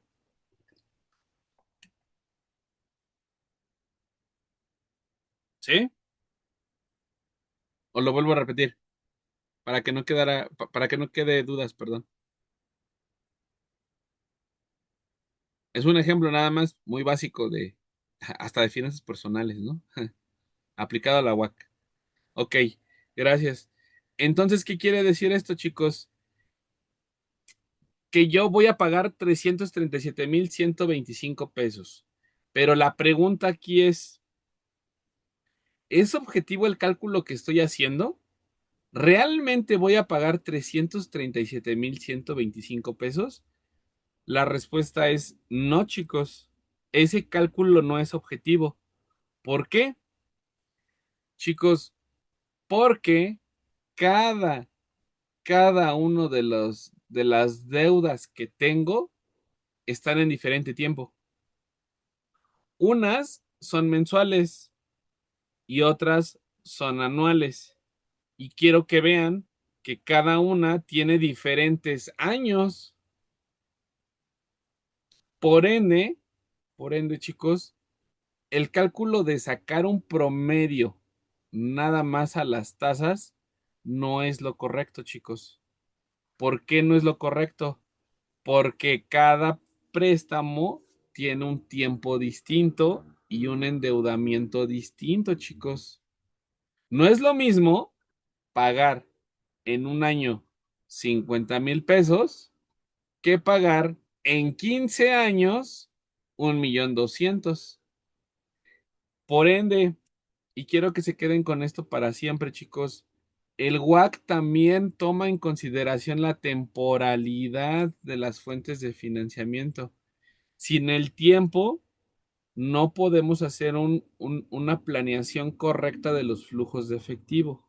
Deben de venir justificadas esas temporalidades por cada fuente de financiamiento.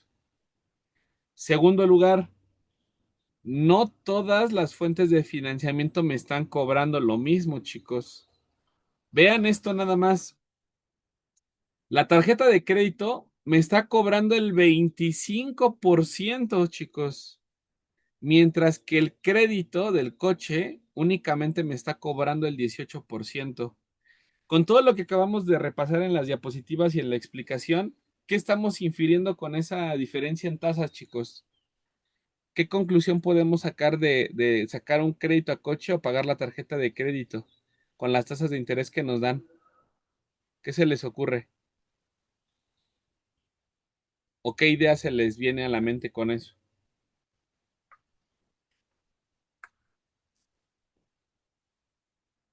¿No? ¿Nadie? ¿Nadie se anima a participar? Hay menor riesgo en sacar un coche, ¿no? Muy bien, excelente. Lo que nos está diciendo la diversidad que hay de tasas de interés es que hay diferentes niveles de riesgo, chicos. Y eso es lo que en la presentación vimos. ¿Por qué? Pues porque el préstamo del coche es el 18%, pero la tarjeta de crédito es del 25%. Ah, conclusión, en la tarjeta de crédito hay mayor riesgo de impago y en el coche no. En el coche hay un menor riesgo porque me está cobrando solo el 18%. ¿Por qué sucede esto? Ustedes se preguntarán.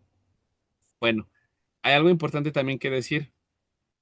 Cuando uno saca un coche, no te llevas el coche no sale de la agencia si no das un depósito, ¿eh? Un anticipo. ¿Estamos?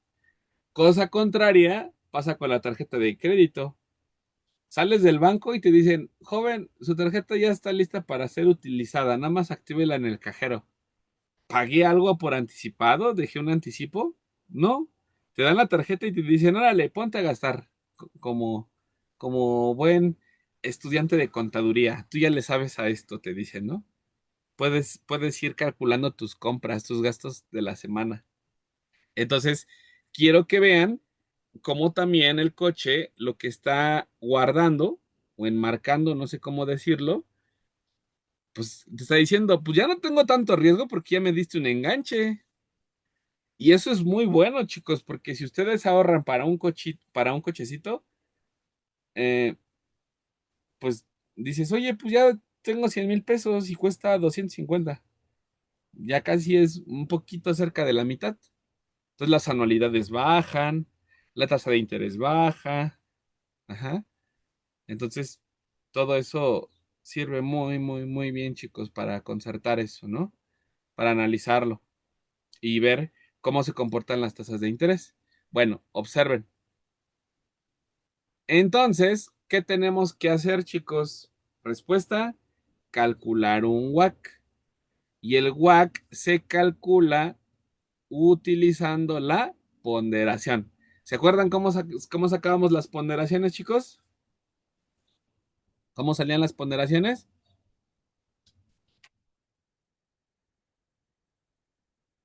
Se suman todas las fuentes de financiamiento aquí. Recordemos que debía 1.550.000 y ahora lo que hacemos es dividir cada elemento entre el total y así sacamos la ponderación. ¿Me vieron? ¿Se entendió esto, chicos? Lo de la ponderación, ¿ya se acordaron? Ok. ¿Y qué pasa acto seguido, chicos? Ya solo tenemos que multiplicar la ponderación por el costo de cada fuente. Entonces, podemos ver que la fuente de financiamiento que más contribuyó fue la hipoteca. La hipoteca representa el 77.42% de mi endeudamiento y le tengo que pagar el 24%. Entonces, el último paso es multiplicar la ponderación por el costo financiero de cada fuente, de cada una. Así, así y así. ¿Ok? Y al final sumamos cada uno de nuestros resultados, chicos, y obtenemos un promedio más justo del 22.94%, que, que en esta gráfica lo pueden ver aquí. Ajá. Pueden ver que la tasa WAC me dio del 22.24%, que no está justo a la mitad de la gráfica, pero se aproxima, ¿no? ¿A qué se aproxima? A la fuente de financiamiento más relevante, más importante, que en este caso fue la hipoteca. La hipoteca me pide un pago anual del 24%. La tasa WAC salió del 22.94%. ¿Por qué? Porque está tomando en consideración las otras fuentes de financiamiento, chicos. Ajá.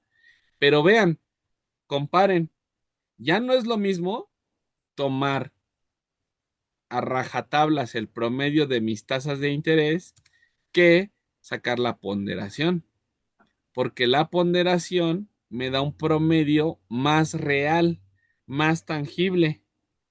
¿Por qué? Pues porque no vas, realmente no es 21, Salvador, no es 21.75. Tus deudas promedio ponderadas son del 22.94%, chicos. Ujú. Entonces quiero que vean, no, y esto también es relevante, ¿eh? No porque digan, ay, profe, pues nada más es el 1.2%, ¿no? O el 1.3% de diferencia entre uno y otro. Pues eso multiplícalo por millones de pesos y te voy a preguntar si no marca la diferencia el 1%, el 1.5%. Marca mucho la diferencia, nada más un 1% de 1 millón de pesos, chicos. Entonces, la tasa WAC, el promedio WAC, me da una buena perspectiva, chicos, de cuál va a ser mi tasa de endeudamiento hacia el futuro. ¿Vale? ¿Dudas hasta aquí? ¿Comentarios, chicos? Ya vi la hora, se va fugazmente. Siento que se pasa muy rápido el tiempo. ¿Se entendió? Chicos, chicas. Sí, profe. Va. Ahora nada más piensen en esto. Vean, ¿eh? Pues Salvador tiene estas deudas, préstamos, una hipoteca, coche, tarjeta de crédito. ¿Saben qué me faltó agregar? Los bultos de croqueta de mi perro también, ¿no? Pero, ¿a qué voy a lo siguiente? Ah, pues ahora Salvador puede ver sus ingresos, ¿no? Oye, oye, Salvador, pues si tienes estas deudas todo este tiempo, puedes saber si tu ingreso sigue siendo rentable para el futuro. Ah, pues muy buena perspectiva. A ver, no, pues al año yo espero gastar en el año 1, año 2, año 3, año 4, 4 años. El primer año yo pienso eh, gastar, no, perdón, pienso obtener, porque son ingresos, 800,000 pesos. El segundo año, pues yo espero conseguirme otra chambita más de profesor, ¿no? Que me den otro grupo. otros 50,000 pesos. Y ahora pues voy a dar servicios profesionales de consultoría. Pues ya van a ser 1,200,000. Y el próximo año yo voy a vender jugos de naranja aquí afuera y pues voy a emprender un negocio. Es un buen negocio, de hecho, sé de paso, los jugos de naranja, no crean que no. Ahí está. Y entonces, ¿qué sucede? Que dices, mira, pues con estos 4 flujos que esperas al año, tráelos a valor presente. A ver cuánto es hoy el valor presente neto de estos flujos. Pues mira, el primer año es flujo dividido entre uno más, pues mi WAC, porque mi WAC es las deudas que tengo ahorita. Lo fijamos en Excel, le damos exponente y pues son del año uno, porque son mis 800,000 pesos del primer año. Entonces el primer año a valor presente vale 650,000 pesos. Para el año 2 los 850,000 pesos realmente valen hoy 562,000 pesos. Y así, cada año. ¿Vale? Ahí está. Yo voy a sumar estos flujos aquí. Suma de flujos. Estos. Mira, ahí va. Chequen esto, ¿eh? Salvador esperaba ganar 4,150,000 pesos los próximos 4 años. Pero Salvador debe de contemplar que debe de pagar su coche, su casa, su tarjeta de crédito y un préstamo que debe. Pues hoy a valor presente, esos 4,150,000 pesos de cada una de mis ingresos hoy valen 2,428,000 pesos, porque están traídos a valor presente con este costo de dinero que debo de pagar hacia el futuro. ¿Y cuánto debe ahorita Chava? Pues Chava debe 1,150,000 pesos. Quiere decir que sus ingresos a valor presente menos sus deudas le dan un BPN positivo, chicos. Quiere decir que si Salvador sigue trabajando de lunes a domingo, como lo hace últimamente, va a generar un buen BPN hacia el futuro. O sea, le va a sobrar dinero para pagar sus deudas con los ingresos que actualmente está proyectando generar. ¿Ok? Y así es como regresamos a la lógica del C15. El activo, ¿qué flujos va a generar? Esos flujos, tráetelos a valor presente para saber si ese activo se recupera o se pierde, ¿no? O no recupera los flujos de efectivo que invertí por ellos. ¿Cómo ven el ejemplito, chicos? ¿Quedó claro? ¿Volvimos a amarrar la idea de la WAC y del valor del dinero en el tiempo?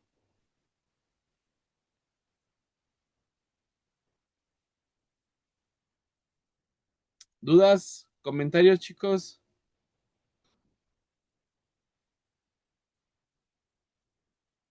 ¿Ninguno? Somos 25. Pensé que íbamos a hacer menos, pero ya vi que somos 25. Muy bien, chicos. ¿No hay dudas? ¿Se entendió? Vale. Ahora vamos a ver. Esto fue la parte del WAC. El WAC pues, merecía una repasada como tal, porque ya lo habíamos abordado, pero el WAC es parte fundamental de finanzas corporativas. De hecho, para allá van todas las decisiones, chicos. Em, a ver, también algo importante. La WAC tiene dos lecturas. La WAC se lee para el inversionista de manera distinta para los accionistas o dueños de la empresa. O sea, en pocas palabras, no es lo mismo decir, te ofrezco este dinero a decir, te doy yo este dinero. ¿Por qué? A ver, para que se entienda más, porque creo que cantinflé. No es lo mismo agarrar y salir y decirle a un compañero, oye, Manuel, te ofrezco entrar a mi negocio. Necesito 100,000 pesos, pero quiero que, pues, me des, a cambio 20 acciones o 30 acciones de tu empresa, ¿no? Eh, por ende, la gente dice, pues, ok, pero ¿eso qué va a representar? O cuánto es la ganancia que me estás proyectando dar. Y hay veces, chicos, que la gente no sabe evaluar eso. Ahorita, si nos da tiempo, rápido vemos un caso de Shark Tank, nada más para que vean cómo se concreta esto en el capítulo. Pero la tasa WAC no la va a ver de la misma manera el que busca invertir dinero que el que es dueño del negocio. Porque el dueño del negocio estaría sacrificando ese dinero con tal de hoy obtener financiamiento. Esa es de la gran disyuntiva. Ujú. Y bueno, a eso es a lo que yo me refería, chicos. Para el inversionista, la WAC es su ganancia hacia futuro, pero para los dueños de la empresa, el WAC es su tasa de costo, es lo que tienen que ceder ante un inversionista, chicos, es lo que van a entregar o lo que está proyectado a entregar. Ajá. Bueno, déjenme, voy a la pestaña del CAPM, denme un segundo.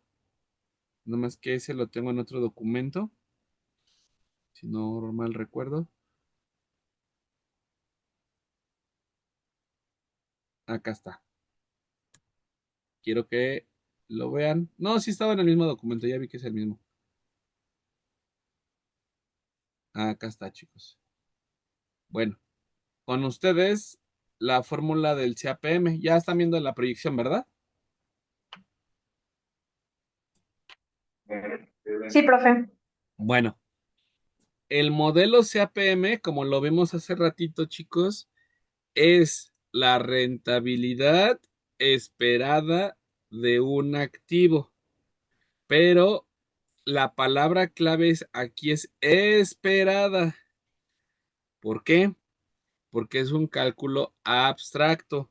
No, nunca de los nunca crean que el CAPM es un valor que absolutamente les van a dar. Es el estimado, nada más. No es otra cosa. Bueno, ¿cómo se calcula el CAPM? El CAPM se calcula tomando la tasa libre de riesgo más la multiplicación de la beta por la prima de riesgo, chicos. Así es como se lee esa fórmula matemática muy importante, chicos, que hoy sigue siendo muy vigente en nuestro mundo financiero. Bueno, a ver, les explico esto rápido de la siguiente manera. Yo tengo aquí en mis manos una botella de Bonafón. Perdón por hacerle comercial a esto, pero bueno. Y de este lado voy a tener, es un ejemplo, un libro de CETES. Aquí, todos estos son CETES. Ajá. Bueno, pasa algo importante en el mundo financiero. En el mundo financiero tienes que partir de lo que sea libre de riesgo. Ustedes dirán, ¿qué es eso? Ok, si tú no quieres poner en riesgo tu dinero, compra CETES. Ah, ¿por qué? Pues porque los CETES están garantizados. Sí o sí te dan tu dinero. Eso es un instrumento libre de riesgo, que tú no tienes la menor duda de lo que te van a pagar. No la vas a tener. ¿Por qué? Porque lo garantiza el gobierno, chicos. El Estado garantiza el pago de ese CETE. Por eso se llama certificado de tesorería, porque pertenece a la tesorería de la federación, que es el Estado. Ok, si ahora tú dices, oye, pues mira, la verdad es que quiero invertir, pero quiero invertir en algo que me dé más rendimiento. Dices, entonces invierte en Bonafón. y ya no compres CETES. Ay, ¿por qué? Ah, pues porque Bonafont te va a dar un mayor rendimiento. Y otra vez, ¿pero por qué? Ah, pues porque es una empresa privada y esta empresa privada depende de sus ventas, de su operación, de su gestión, de la marca allá afuera. ¿Y eso qué significa?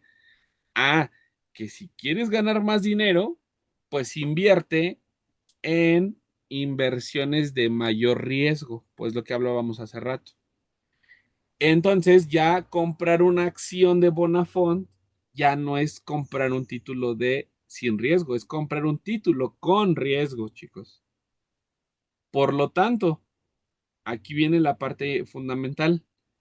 ¿Cómo sé qué riesgo estoy corriendo? Ajá. ¿Será lo mismo invertir en una, en una empresa que hace botellas de agua potable o invertir en un líquido para planchar ropa? Y esto es, en la vida real esto así pasa, ¿eh? Este, chicos, cada empresa va a tener diferentes riesgos asociados. Oye, pues como que las aguas Bonafont, pues son necesarias, son estrictamente indispensables, pues necesitamos tomar agua. ¿Y a poco será estrictamente indispensable tener un líquido para planchar ropa?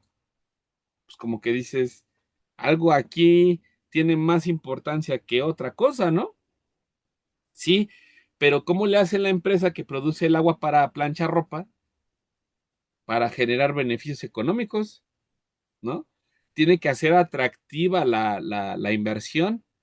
Bueno, ¿cómo haces atractiva la inversión? Ofreciendo altas tasas de interés, chicos.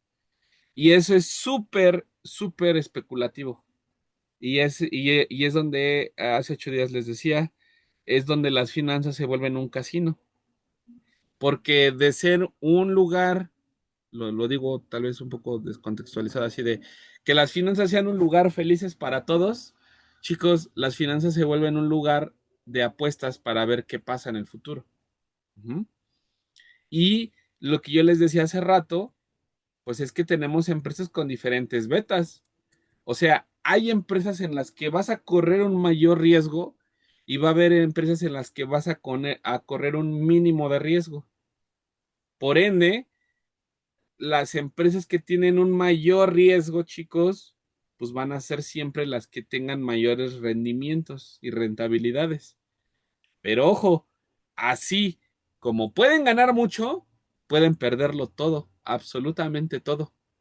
Pueden caer en la quiebra, como el caso de Comercial Mexicana. Entonces, chicos, el modelo CAPM se volvió una herramienta trascendental en la vida financiera porque mide la sensibilidad del riesgo que tiene un instrumento. Entonces, aquí yo les ponía un ejemplito. Les decía yo, vamos a ver cómo funciona rápido la fórmula, chicos. Ahorita, en 10 minutos ya vamos cerrando, ¿vale? Por, por si tienen también otras actividades que hacer. Miren, la fórmula se replica tal cual. Ustedes lo ven en el cuadrito a la izquierda, chicos. Acá, ¿vale? La fórmula es la misma. No va a cambiar. Va a seguir siendo la misma para el resto de nuestros días. Entonces, ¿qué se hace, chicos? Lo que se hace es tomar la tasa libre de riesgo, que aquí en este ejemplito es el 8%, tomamos de base la tasa libre de riesgo y le vamos a sumar la multiplicación de la beta por la prima de riesgo. Y ahí les va. En este ejemplo, puse a Facebook. Y entonces, ¿qué están viendo? Ah, pues que la empresa Facebook tiene una beta del 1.35%. No lo mencioné, y me disculpo por eso. La beta es un coeficiente de regresión. ¿Qué es un coeficiente de regresión? Lo que sucede es que las acciones de Facebook van subiendo y bajando, subiendo y bajando, subiendo y bajando. De modo que lo que hacen es trazar una trayectoria. Ahorita les enseño una gráfica rápido en Yahoo Finance. Chicos, entre más despegados estén esos puntos de la media, el coeficiente de regresión te dice, pues esta separación de los puntos es muy elevada. Y esa separación de los puntos de la media te dice que hay mayor volatilidad. Va o muy hacia arriba o muy hacia abajo. ¿Por qué sucede eso, chicos? Pues porque obvio son empresas que no tienen más que objetivo desarrollar una aplicación web, ¿no? Entonces, pues chicos, ¿qué pasa? O sea, ¿cómo podemos creer que está generando rendimientos esa aplicación? Y es por eso que las empresas catalogadas por arriba de 1.2, 1.5, 1.7, 1.9, chicos, son altamente especulativas. Aquí puse un ejemplo, SpaceX sería una empresa altamente especulativa, chicos, porque tiene como meta la misión a Marte. Entonces, díganme si eso no es un riesgo del tamaño del tamaño del planeta que quieren viajar. O sea, es un riesgo impresionante, pero ahí está, chicos. La misión de SpaceX es llegar a Marte. Háganle como quieran, pero SpaceX quiere llegar a Marte. Entonces, el riesgo es elevadísimo, chicos. Bueno, entonces, nada más para amarrar este punto, el coeficiente beta, el 0.69, 0.89, 0.78, 1.2, 1.6, 1.9, se calcula con la metodología de coeficiente de regresión. ¿Ok? Les voy a mandar un video para que vean cómo se calcula y así ya les quede más claro cómo llegamos a ese factorcito. Pero ahora viene la segunda parte, chicos. El coeficiente beta se va a multiplicar por la prima de riesgo. ¿Qué es la prima de riesgo? Suena un nombre bien, que se puede malinterpretar para muchas cosas, ¿no? Desafortunadamente, en finanzas es bien sabido, muchos chistes de esas cosas. Pero, ¿qué es la prima de riesgo? Ah, pues es el rendimiento de ese mercado menos la tasa libre de riesgo. A ver, ¿cómo está eso? Si tú inviertes en el mercado donde está Facebook, las empresas allí están pagando el 16%. Dices, ok, ya entendí. Quiere decir que si el mercado de petróleos paga el 20% en promedio, las petroleras, quiere decir que está pagando por encima de la tasa libre de riesgo. Sí, te está pagando 20 menos 8 serían 12% más. En este ejemplito que ven en pantalla, chicos, yo estoy suponiendo que el mercado está pagando el 16%. ¿Qué mercado? El mercado al que pertenece Facebook, que son tecnológicas. El sector tecnológico, chicos, tiene elevadas tasas de rendimiento. ¿Por qué? Porque hay más riesgo. Entonces, lo que se hace es restar al rendimiento del mercado la tasa libre de riesgo. Entonces sería 16 menos el 8% que paga el CETE a tu premio por riesgo o tu prima de riesgo es del 8%. Entonces, ¿qué es el 8%, chicos? Es el adicional que te están dando por invertir en ese mercado. ¿Se entendió? ¿Quedó claro qué es la prima de riesgo, chicos?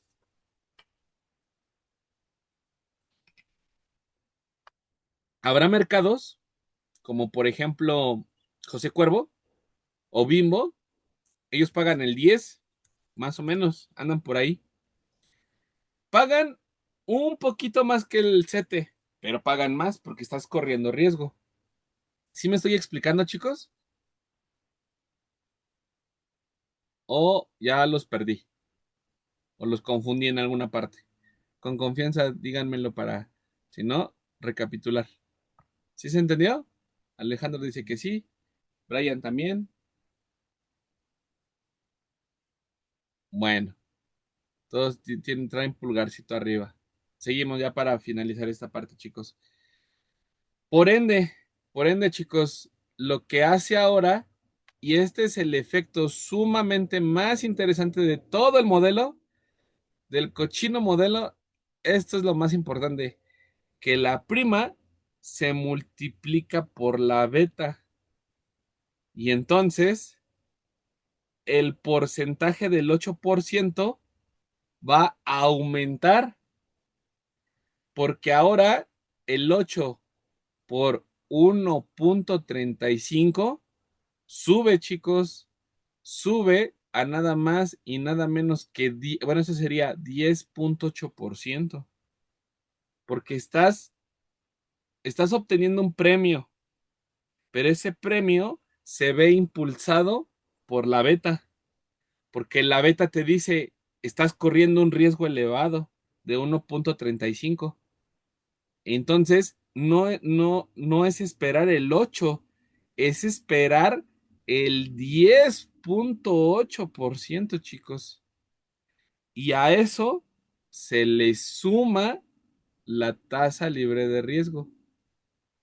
Entonces, realmente estarías esperando en Facebook un rendimiento del 18.8%, porque es tu premio de riesgo multiplicado por la beta y le sumas la tasa libre de riesgo.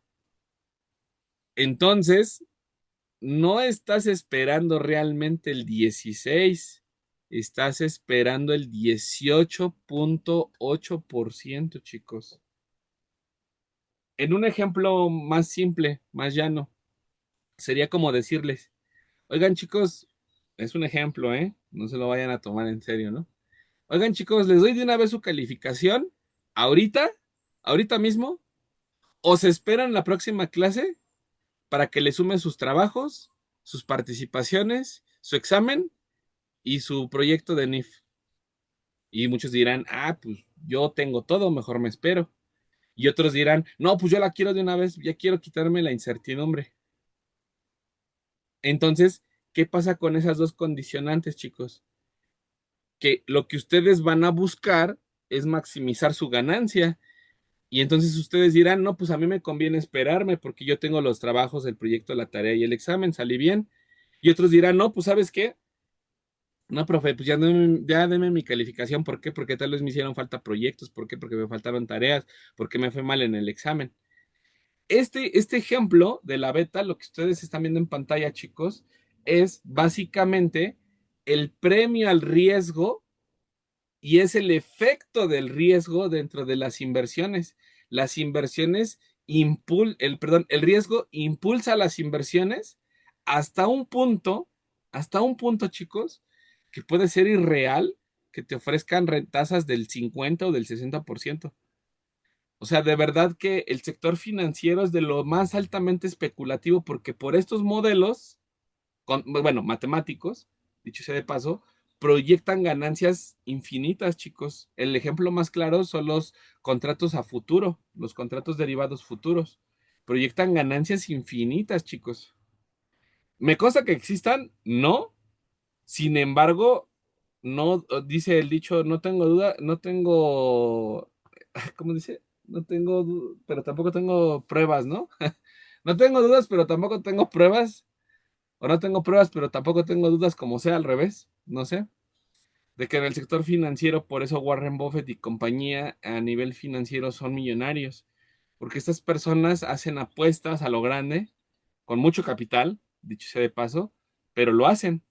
¿Y qué hacen? Impulsan sus ganancias a futuro a tasas muy, muy grandes. Entonces, ya por último, vean, aquí puse un ejemplo, Walmart tiene una beta de 0.89. Facebook, nada más por pura comparación. Facebook le había puesto una beta de 1 porque pues, su riesgo no era tan alto, estaba neutral. Pero Bayer, que es una farmacéutica, tiene una beta más alta.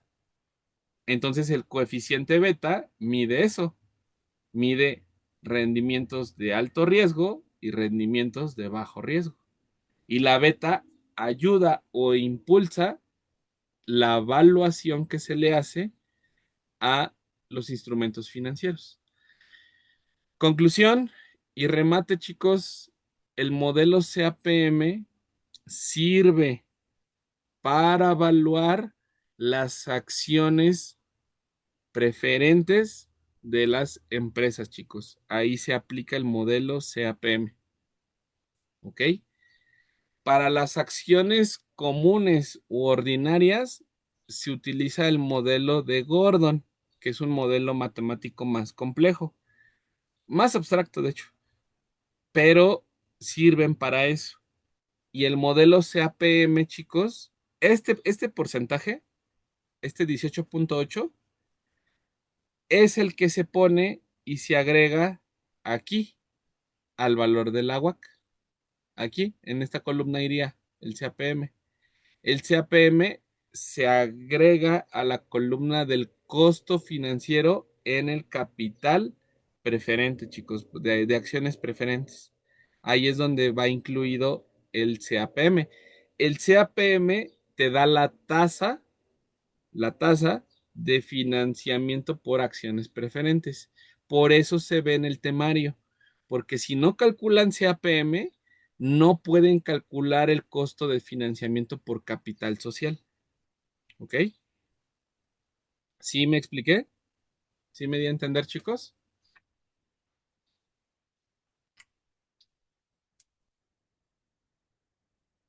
¿Dudas hasta aquí? ¿No? ¿Ninguna? ¿Quedó claro? Más claro que las clases del jueves si van a ser en línea. Alejandro dice que sí, gracias, Alejandro. Jocelyn también. Bueno, bueno, ya vi la hora, chicos. No les quito más su domingo. Voy a detener aquí la grabación.